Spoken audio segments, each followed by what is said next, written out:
It is said the birthplace of British Columbia was the small community of Ukiut, also known as Friendly Cove. Located at the southwestern tip of Nootka Island, it was on this spot where the earliest contact between Europeans and First Nation peoples took place. The First Nations migrated here over 4,000 years ago for its rich sea life, mild climate, and beautiful natural surroundings. It is for those same reasons that today, tourists from around the globe continue to visit Nootka Island. And you thought we were just going fishing. One of my favorite places to fish. Nootka Sound. And at a place which is kind of befitting for Nootka Sound, I guess, Matt, and that would be Nootka Island Lodge, right? Or no, Nootka Island. I did it wrong, right? Nootka Island Lodge up here, well, just as close. There's where Captain Cook landed, right over there. Now imagine this, Captain Cook comes in with a resolution. The natives called out Nootka, which means go around. So Captain Cook figured it out.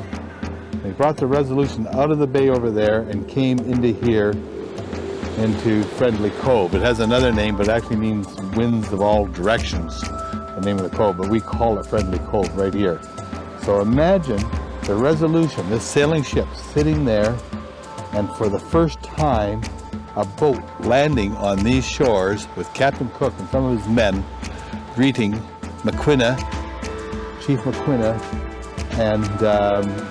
and his people for the first time. This is where it happened, right here on Nootka Island. And at that particular time, this was a fairly large village. The village isn't here anymore, but there's still some remnants of the village as time went on. Like there's the church, and there's the burial ground, and of course we have the lighthouse. But and we have a few residents that live here. For example, we have a carver who lives here. But other than that, this is where a lot of history began.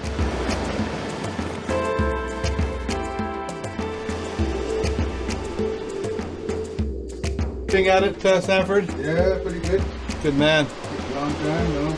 Yeah, are you selling outside, like you're selling in Victoria or anything else like that in Vancouver? Yeah, mostly Tofino for the past year. Tofino, okay. They make all their own tools to do their carving. All made, all handmade. The only thing they never handmade was the screws. Cheated. Yeah, I cheated on that one. Yeah. So we'll let you get away with that one. Yeah.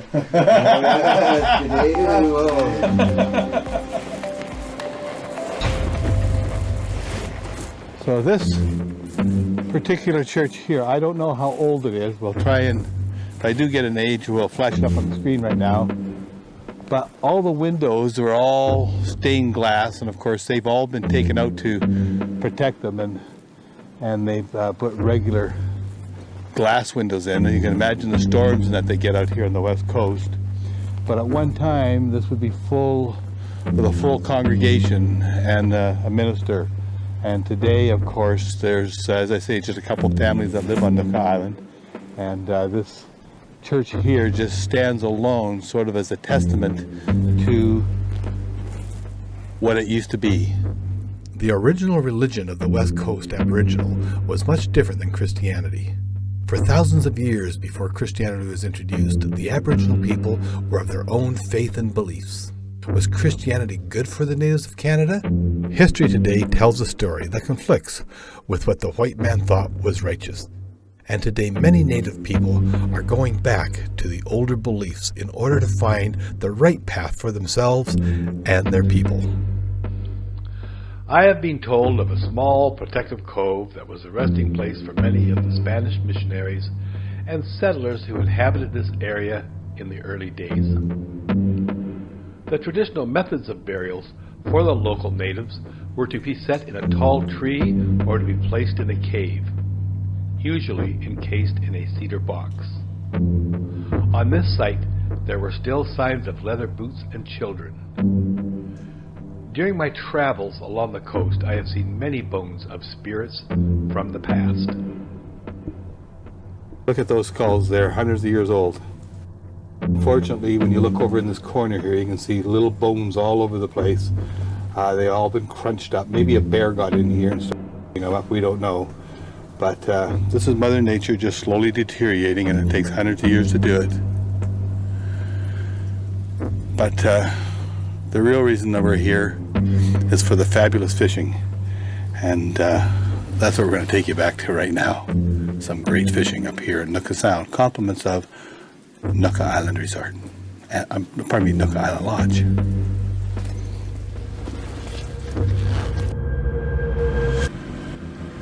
Rain, eh? We got some. What happened is the rain started to come. Put on my rain gear, and we brought our gear up. We were fishing 38 feet, and I brought this up to 21 feet, 20 feet. And man, did he ever poke that thing off of there? Did I say, Matt? Yep. Yeah.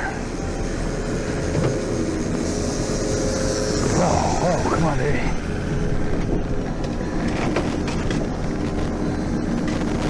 Keep a nice tight rod on them. I got those barbless hooks.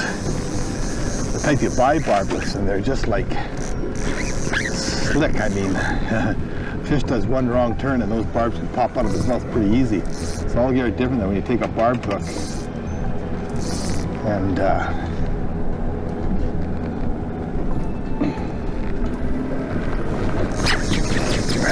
a lot of times people buy hooks and they have barbs on them, and then what they do is they pinch the barbs, and it leaves enough of a nub in there sometimes where it helps hold the barb into the fish's mouth, but it's still easy to take the fish out.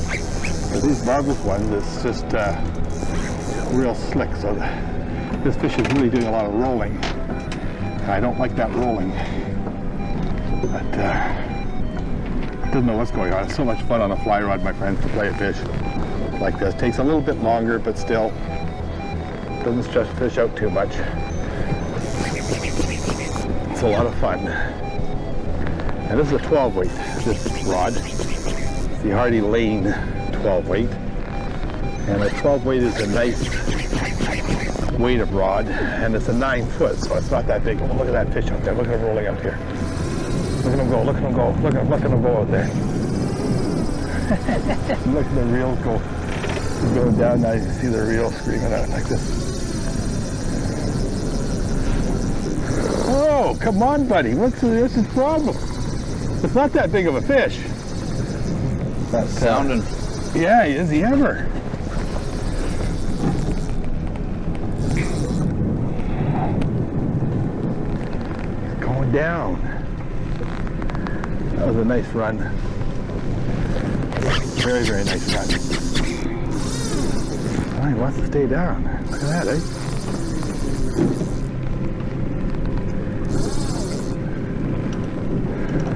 Matt's operating the boat really nice, probably just keeping the fish aloft here so that I can play at a nice angle. I don't have to move around too much. He's also watching any other boats so that they come in the area. We ward them off, but this boat's staying fairly close because he's just gone down.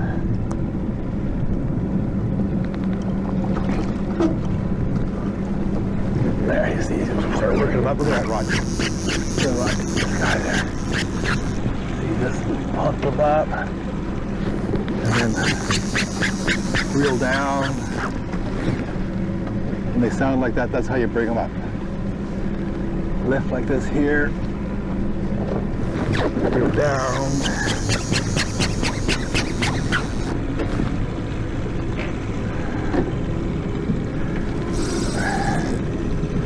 Now you see my guide over there, Matt, here. He was born and raised in this place. This is 25 years now that this lodge has been here. And how old are you now, Matt? 23. 23. So you were probably conceived on some stormy night out in this lodge. And he spent his whole life out here, boy. You come out here and you come out fishing with Matt, and he can tell you some really neat stories about this area. Knows a lot about the history of Nootka Sound, which has a tremendous history. With, if you look at that point down there, has a memorial, and that particular memorial is for Captain Cook, because that's where he landed. And there's an old, still a church there, and a lighthouse, and some other neat things to look at. When you're up here, there's a lot of history up here. This is where the Resolution sailed. This is the first place the Resolution saw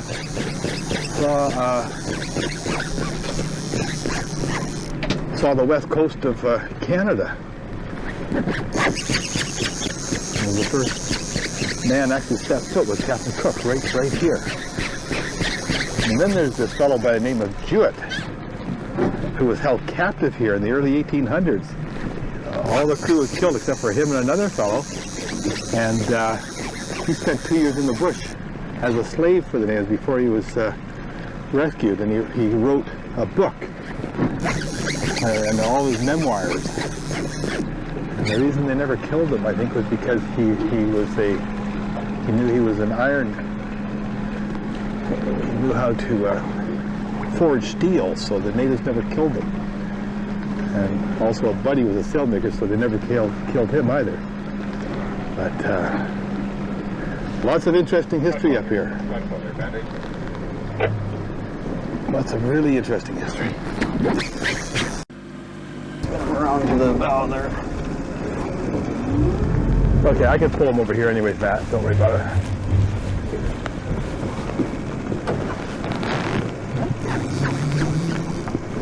There he is. Okay, net's coming out now. Net's coming out. And we're going to lead the fish head first with his head. Oh, no, not either. Come on up here, buddy. I'm going to lead the fish here. I'll move a bit forward here. And then that way I can move my rod back further. You could have had that fish if I could have stepped behind you. And that's a lot of things. You know, when you're playing a fish, you can usually let your guide know when to net the fish. Like, you see how he's on the sides ready to be netted? See, and he'll just come right in, into the net. Hey! Nice fish. Hey! What a great day out here in Nootka Sound. Whew. On. Here, I'll just if you wonder what these fish are being caught on, there it is right there. The bait buster. Piece of Velcro. And here's the damage that he did. That's a nice fish, isn't he? It's a nice one. Yeah, about the mid-20s. Very, very nice. Going down, folks, you can have a closer look at this fish. And that's what we're up here doing, so we'd like to show you what these fish look like.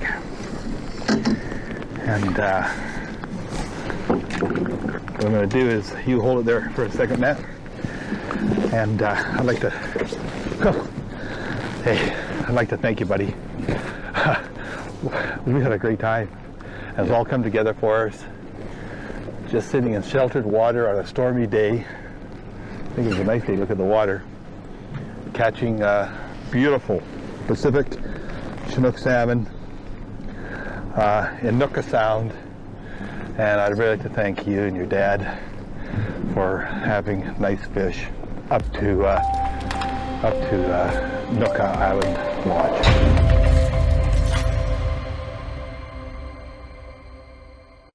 Well, before I leave you, I'd like to tell you a little bit of the story, and it's about Jerry McPherson and the bait busters. Jerry McPherson invented the bait busters, and it was one lure that I really did not believe worked. I used to see him at the outdoor shows, be walking by, and he'd say, "Gary," he'd call me in and say, "You know, you got to try these lures."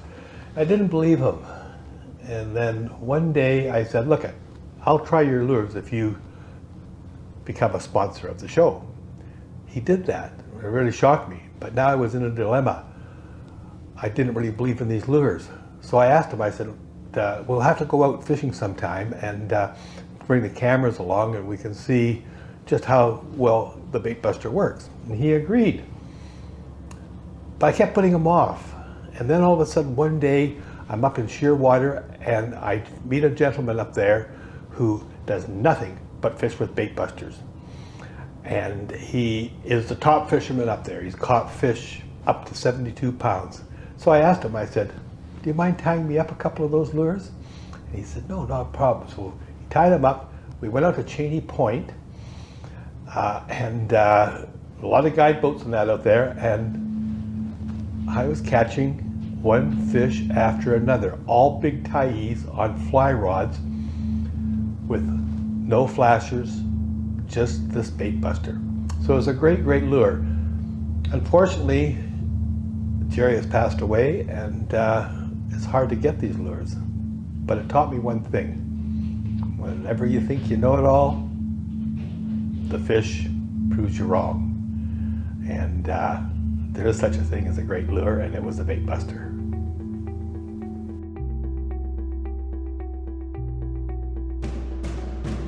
Hey, I'd like to thank you very much for watching this episode of Gary Cooper's Fishing Diary. You know, we like to bring you the episodes that happened in the past as well as in the present, in order that they may be able to help you have a better fishing experience in the future. So until next week, this is Gary Cooper saying, luck is an attitude.